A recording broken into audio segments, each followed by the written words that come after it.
दोस्तों स्वागत है आपका भारत की बात में। दोस्तों मैं हूं फिरदौस गनी और आज आपके लिए पूरे देश भर के टॉप न्यूज लेकर आए हैं। दोस्तों वीडियो स्टार्ट करने से पहले आपसे एक रिक्वेस्ट है, अगर आप नए आए इस चैनल पर तो फिर चैनल को सब्सक्राइब करके बेल आइकन को भी प्रेस कर दीजिए और साथ में वीडियो को लाइक कीजिए, अपने दोस्तों के साथ शेयर भी कीजिए। तो चलो दोस्तों स्टार्ट करते हैं आज के देश भर के टॉप न्यूज। दोस्तों सुप्रीम कोर्ट ने कहा है कि सोशल मीडिया पर ऑक्सीजन, बेड और दवाओं की कमी को लेकर किए गए पोस्ट, वीडियो शेयर करने पर किसी भी तरीके की कोई भी कार्रवाई नहीं होगी। सुप्रीम कोर्ट ने सुनवाई के दौरान कहा है कि हम यह स्पष्ट करना चाहते हैं कि अगर कोई नागरिक सोशल मीडिया पर अपनी शिकायत दर्ज कराता है तो फिर इसे गलत नहीं कहा जा सकता। ऐसी शिकायतों पर अगर कार्रवाई की जाती है तो फिर हम उसे अदालत की अवमानना समझेंगे। सुप्रीम कोर्ट ने यह भी कहा है कि इस बारे में कोई भी पूर्वाग्रह नहीं होना चाहिए कि नागरिकों द्वारा इंटरनेट पर की जा रही शिकायतें गलत है। जी हां, सुप्रीम कोर्ट ने यहां तक पाया है कि डॉक्टरों और स्वास्थ्य कर्मियों को भी अस्पतालों में बिस्तर नहीं मिल रहे हैं। जी हां, सुप्रीम कोर्ट ने आगे कहा है कि स्थिति बेहद खराब है। छात्रावास, मंदिर, गिरजाघर और अन्य स्थानों को कोरोना मरीजों के लिए देखभाल केंद्र बनाने के लिए खोल दिया जाए। जी हां, सुप्रीम कोर्ट के जस्टिस चंद्रचूड़ ने केंद्र सरकार से पूछा है कि टैंकरों और सिलेंडरों की आपूर्ति सुनिश्चित करने के लिए क्या उपाय किए गए हैं। जी हां, सुप्रीम कोर्ट ने पूछा है कि आखिर ऑक्सीजन की आपूर्ति कब तक होगी।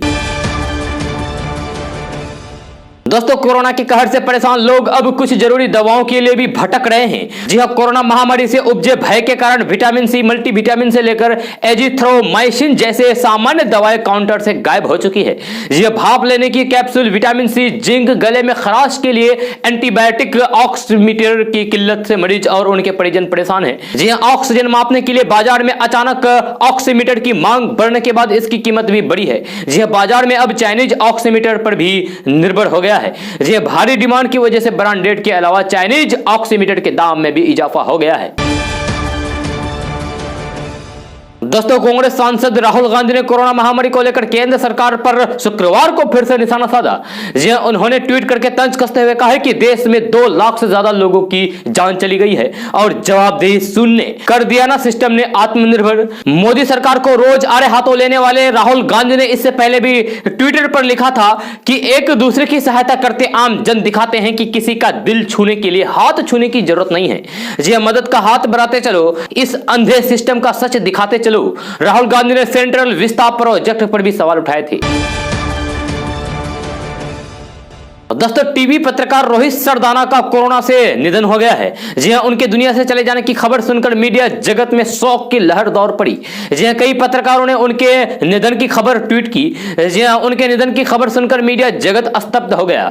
जी हां, कई पत्रकारों ने उनके निधन पर ट्वीट करके शोक जताया। पत्रकारों के अलावा उत्तर प्रदेश के मुख्यमंत्री योगी आदित्यनाथ, मोदी सरकार में मंत्री स्मृति ईरानी समेत कई बड़े राजनेताओं ने भी उनके दुनिया से चले जाने के पर शोक जताया है। जी हां, रोहित सरदाना के निधन को लेकर वरिष्ठ पत्रकार राजदीप सरदाई ने ट्वीट करते लिखा है कि बहुत ही भयानक समाचार है।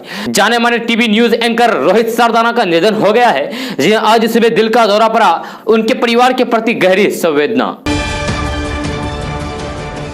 दोस्तों पश्चिम बंगाल विधानसभा चुनाव में इस बार सबकी नजर मुस्लिम बहुल 120 सीटों पर है।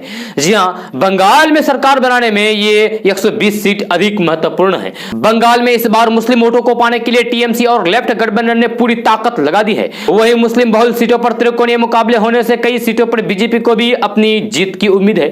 जी हां, TV9 भारतवर्ष की एग्जिट पोल की मानो तो इस बार बंगाल में मुस्लिम समुदाय टीएमसी की ओर मूव कर रही है। चैनल ने करीब 10,000 लोगों से राय ली है। जी हां, एग्जिट पोल के मुताबिक बंगाल की करीब 65% से अधिक मुस्लिम मतदाता ममता बनर्जी को एक बार फिर से सीएम बनते देखना चाहती है।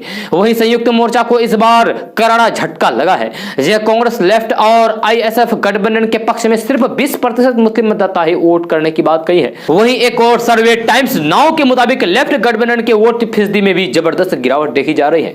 जी लेफ्ट गठबंधन को इस बार सिर्फ 15% वोट एग्जिट पोल में मिलती दिखाई दे रही है। पश्चिम बंगाल में मुस्लिम बहुल करीब 120 सीटें हैं, जहां पर वे वोटर्स जीत और हार तय करते हैं। जब पश्चिम बंगाल के उत्तर दिनाजपुर, दक्षिण दिनाजपुर, मालदा, मुर्शिदाबाद जिले में मुस्लिम बहुल सीटें अधिक है। इसके अलावा दक्षिण 24 परगना और उत्तर 24 परगना के भी कई सीटों पर मुस्लिम वोटर्स जीत और हार तय करते हैं।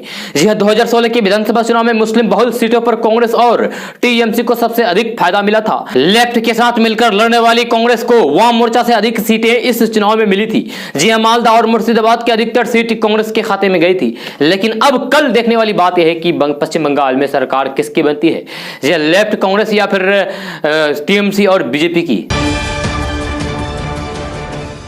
दोस्तों, देश में कोरोना के बढ़ते मामलों के चलते भीड़ से बचने के लिए कई लोगों ने सफर करना कम कर दिया है, जिसके चलते पूर्व मध्य रेलवे ने करीब 23 ट्रेनों को अगले आदेश तक के लिए रद्द कर दिया है। आपको बता दें कि कोरोना संकट के बीच भारतीय रेलवे दिल्ली से यूपी बिहार के लिए कई समर स्पेशल ट्रेनें चला रहा है। हालांकि इन ट्रेनों में सफर करने से पहले यात्रियों को एडवांस में टिकट बुक करना होगा। दोस्तों, चारा घोटाले में सजा याफ्ता राजद सुप्रीमो लालू प्रसाद यादव आखिरकार जमानत पर जेल से बाहर आ गए हैं। जी हां, दुमका कोषागार घोटाले में बीते 17 अप्रैल को हाई कोर्ट से जमानत मिलने के बाद गुरुवार को उनका बेल बॉन्ड भरा दिया गया है, जिसके बाद वे जेल से रिहा हो गए हैं, कल ही रिहा हुए हैं। इसके बाद अब उनके पटना आने का इंतजार किया जा रहा है। यह माना जा रहा है कि लालू प्रसाद के बिहार आने के बाद यहाँ की राजनीति में एक बार फिर से नया बवाल देखने को मिल सकता है। बताया गया है कि कोरोना के कारण पिछले 2 हफ्ते से झारखंड बार काउंसिल के निर्देश पर वकीलों ने काम बंद कर दिया था, जिसके कारण लालू प्रसाद यादव की बेल बॉन्ड कोर्ट में भरे नहीं जा सके थे। लालू प्रसाद की बेल बॉन्ड भरने में हो रही देरी को लेकर बार काउंसिल ने स्पेशल आदेश जारी किया था, जिसके बाद गुरुवार को लालू प्रसाद यादव के पैरवीकार ने निजी मुचलके दाखिल किए, जिससे कोर्ट में सही पाकर बिरसा मुंडा केंद्रीय कारा होटवार जेल अधीक्षक को भेज दिया। यह साथ ही लालू प्रसाद यादव को जेल से छोड़ने का आदेश जारी कर दिया। फिलहाल लालू प्रसाद यादव नई दिल्ली एम्स में अपनी बीमारी का इलाज करा रहे हैं। जेल से रिहा होने के बाद अब उनके बिहार आने का रास्ता साफ हो गया है। बताया जा रहा है कि एम्स से डिस्चार्ज होने के बाद लालू प्रसाद सीधे पटना आएंगे। जी हालांकि वे कब डिस्चार्ज होंगे ये तय नहीं है। जी हाँ, वही जेल से रिहा होने के बाद समर्थकों में उनके पटना आने को लेकर बेचैनी बढ़ गई है। दोस्तों, उत्तर प्रदेश के सुल्तानपुर जिले में स्वास्थ्य विभाग की बड़ी लापरवाही सामने आई है। यहां डॉक्टरों ने एक जीवित इंसान को मृत घोषित कर दिया, जिसके बाद परिवार वालों में मातम पसर गया। परिजन रोते बिखलते 100 लेकर घर आए और उसे चिलर पर रख दिया। अचानक 100 पर पड़ी चादर में हरकत हुई तो फिर घर वाले हैरत में पड़ गए। उन्हें अपनी आंखों पर यकीन नहीं हो रहा था। तत्काल पड़ोस के डॉक्टर बुलाया गया, चेकअप हुआ तो फिर पल्स और ऑक्सीजन लेवल दोनों ठीक थे। रोते परिवार में खुशी की लहर दौड़ पड़ी। तत्काल एम्बुलेंस बुलाई गई और चिलर से उठाकर शख्स को इलाज के लिए लखनऊ ले जाया गया। हालांकि करीब 7 घंटे बाद रोगी की फिर से मौत हो गई। कोतवाली नगर क्षेत्र के दरियापुर मोहल्ले के रहने वाले अब्दुल माबूद, जो 50 साल के हैं, उसको सांस लेने में दिक्कत हो रही थी, जिसके बाद उसको अस्पताल ले जाया गया, जहां डॉक्टरों ने उसे मृत घोषित कर दिया। 100 को लेकर परिवार वाले घर आ गए और घर में देखा कि वो फिर से जिंदा है। उसके बाद फिर उसको डॉक्टर के यहाँ ले जाया गया। उसके बाद 7 घंटे बाद उसकी जान चली गई।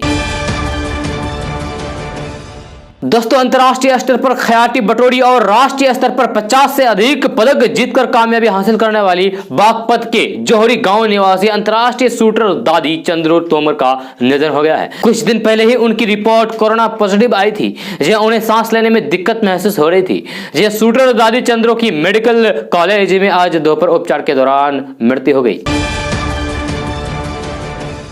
दोस्तों, जानलेवा कोरोना महामारी के इस दौर में पश्चिम बंगाल में 8वां चरण का मतदान खत्म हो चुका है। यह बीते लगभग कई महीनों से राज्य के सत्ता पर काबिज होने के लिए सत्ताधारी टीएमसी और बीजेपी के बीच कड़ा मुकाबला देखने को मिला। यह दोनों ही पार्टियों के दिग्गज नेताओं ने प्रचार में कोई कोर कसर नहीं छोड़ा। हालांकि किसका परचम बुलंद होगा ये तो फिर कल ही पता चलेगा। यह कल ही नतीजों के आने के बाद ही पता चलेगा। लेकिन उससे पहले सी वोटर के साथ मिलकर एबीपी न्यूज पोल लेकर आया। जी हाँ, एग्जिट पोल के आंकड़ों के मुताबिक ममता बनर्जी तीसरी बार बंगाल की सत्ता पर काबिज हो सकती है। हालांकि उन्हें सीटों का नुकसान उठाना पड़ेगा। वहीं दूसरी तरफ बीजेपी को बम्पर फायदा होता दिख रहा है, लेकिन वह सत्ता से दूर ही रह जाएगी। दोस्तों, हरियाणा के कुरुक्षेत्र में जन्मे जाने माने टीवी पत्रकार रोहित सरदाना का शुक्रवार को निधन हो गया है। यह जान जाने की वजह हार्ट अटैक बताई जा रही है। यह रोहित सरदाना कोरोना से भी संक्रमित थे। रोहित का जन्म 22 सितंबर को कुरुक्षेत्र हरियाणा में हुआ था। यह रोहित ने वहीं से अपनी स्कूल की पढ़ाई पूरी की थी। स्कूली शिक्षा पूरी करने के बाद अपनी आगे की पढ़ाई के लिए वे हिसार चले गए थे। रोहित सरदाना ने गुरु जम्बुवेश्वर विश्वविद्यालय विज्ञान और प्रौद्योगिकी में दाखिला लिया, जहां उन्होंने वहां से मनोविज्ञान में स्नातक यानी कि BA की डिग्री हासिल की थी और उसी यूनिवर्सिटी से मास कम्युनिकेशन में मास्टर की डिग्री हासिल की थी। बचपन से रोहित सरदाना का सपना था उन्हें टीवी पर आना, इसीलिए उन्होंने पत्रकारिता में अपना कैरियर बनाने के लिए सोचा और शुरुआत में रोहित कुछ अखबारों के लिए भी लिखते थे और यही वजह रही है कि उनके टीचर ने उन्हें पढ़ाई के साथ साथ काम करने के लिए भी कहा। जी हाँ, रोहित ने भी कुछ इंटरव्यू दिए और उनकी रेडियो स्टेशन में नौकरी लग गई। रोहित पढ़ाई के साथ ही नौकरी भी करने लगे। वहीं से उनके काम को देखते हुए सिटी केबल ने भी एक शो रोहित को दे दिया। कुछ 1.5 साल रोहित ने इसी तरह काम किया। लंबे समय से टीवी मीडिया का चेहरा रहे रोहित सरदाना इन दिनों आज तक न्यूज चैनल प्रसारित होने वाले शो दंगल की एंकरिंग करते थे। 2018 में ही रोहित सरदाना को गणेश शंकर विद्यार्थी पुरस्कार से नवाजा गया था। जी हाँ, रोहित सरदाना का एक भाई जो कंप्यूटर साइंस इंजीनियर है। रोहित सरदाना शादीशुदा थे और उनकी 2 बेटियां भी है। रोहित सरदाना ने एक इंटरव्यू में बताया था कि उन्होंने नेशनल स्कूल ऑफ ड्रामा में भी दाखिला लिया था क्योंकि वे हमेशा से ही अभिनेता बनना चाहते थे, लेकिन दुर्भाग्य से उन्हें एनएसडी से बाहर होना पड़ा था क्योंकि वहां पर कुछ हासिल नहीं हो पा रहा था। यही समय था जब उन्होंने पत्रकार बनने का फैसला किया था। दोस्तों, बिहार समेत पूरे देश भर में कोरोना की दूसरी लहर में एक और लोग तेजी से संक्रमण की चपेट में आ रहे हैं तो दूसरी ओर इससे बचाव की कवायद भी तेज हो गई है। जी हाँ, लोग कोरोना से बचाव के लिए आयुर्वेदिक औषधियों का धड़ल्ले से प्रयोग करने लगे हैं।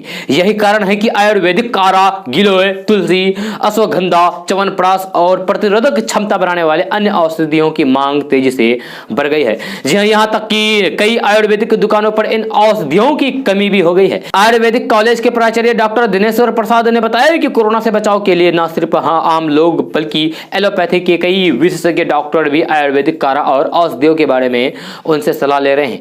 जी हां, बताया गया है कि आयुष काढ़ा और आयुर्वेदिक दवाइयां कोरोना से बचाव और संक्रमण के प्रकोप को कम करने में मददगार साबित हो रही है। यही कारण है कि इन दवाइयों की मांग काफी बढ़ गई है। उन्होंने बताया कि पिछले कुछ दिनों से आयुर्वेदिक कॉलेज और अस्पताल में भी ऐसे मरीजों की संख्या काफी बढ़ गई है जो कोरोना से बचाव से संबंधित सलाह लेने आ रहे हैं।